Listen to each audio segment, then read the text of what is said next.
Shanghai has that window. They can start shooting you right off the bat. Then they have that second window where they can see if they can cover that whole area, and you can't get to the sub without passing through that window. And then they have only 2 paths that you can take that can be watched from one position, again closer towards the sub.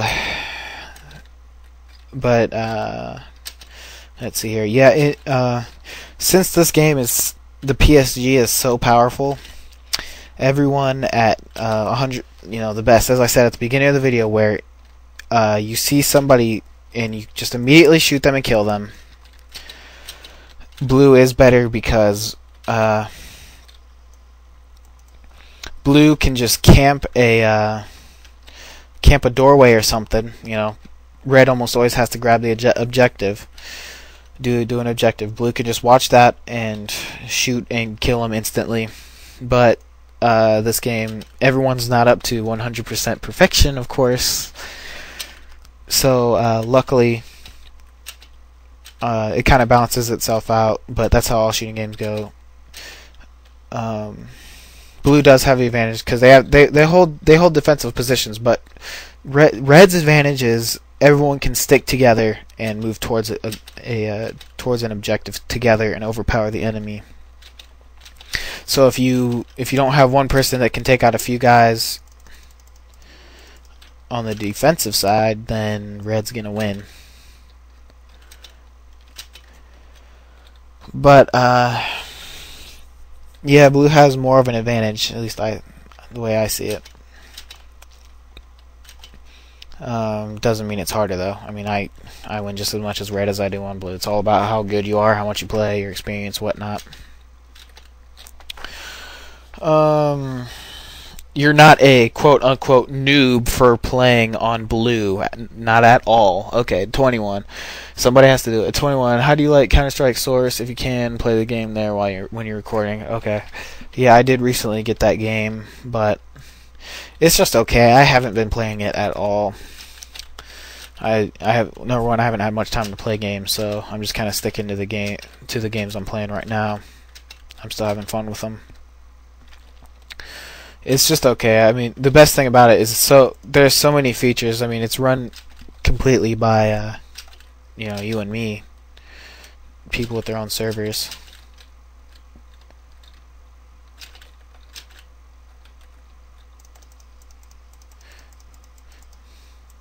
But it's pretty hard. Good difficulty. A lot of people are experienced on that game, which makes it, somewhat difficult. But I just need to play it a lot more to get better at it.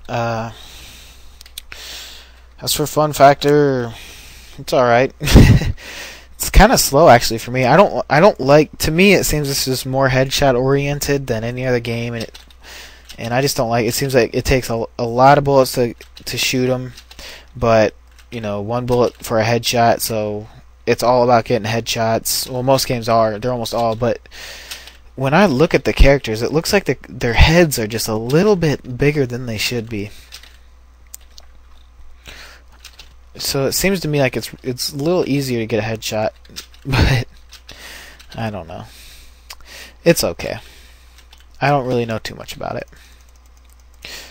I'm sure a lot of people are like, "Oh, that's the best game in the world," but I don't know.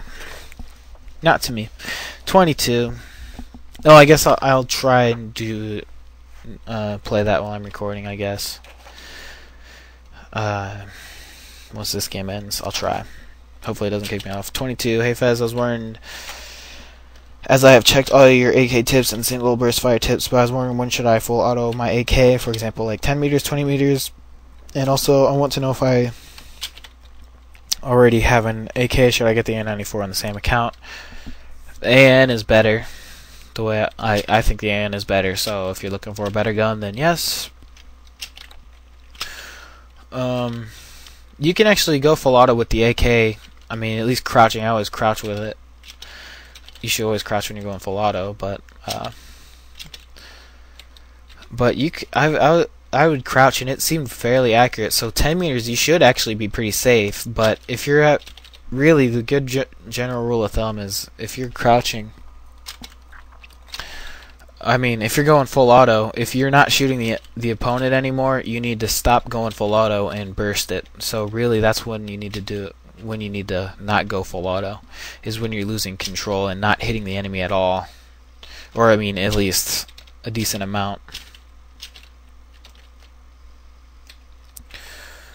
But 10 meters, you should be fairly safe. 20. Not so much. I mean, it's better to burst. Bursting's always the best thing to do. Just, I mean, say full auto is this. Bursting is just... You can do that with the AK fairly well. Just, you know, shooting every 5 bullets is pretty safe. At least from what I found. A lot of people say it's really hard to control recoil. I have no clue where they're getting that from. Sorry.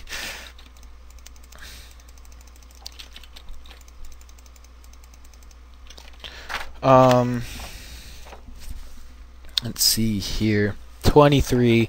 Hey Ferret, due to a stupid typo, my question wasn't answered right. What do you do when you have no nades, smokes, or anything but your assault rifle? I'm assuming this is going back to the what you said was there's a sniper behind a box, I think. I hope.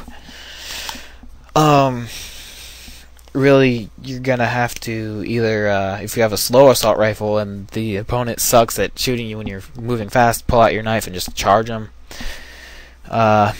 Otherwise, I would shoot their head. Their head's gonna be exposed, so maybe jump the corner. Just keep jumping around, you know, jumping side to side while you're charging them and tapping and shooting at their head. That's the best thing you can do. I guess I could, or no, I guess I can't. Unless, yeah, okay, I could. I'll just show you what I mean real quick. Basically, something like this. Like that. Just pretend there's a box and a guy there. Let's see here. Or I mean, sometimes if your gun's accurate enough, you could just stand there and go shoot them. Shoot at their head. I better shoot this guy.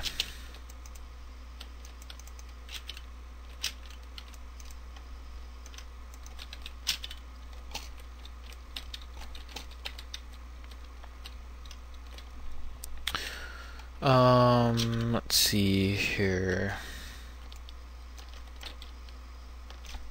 Okay. I better just answer this question whenever, or never mind. I'll just do it now.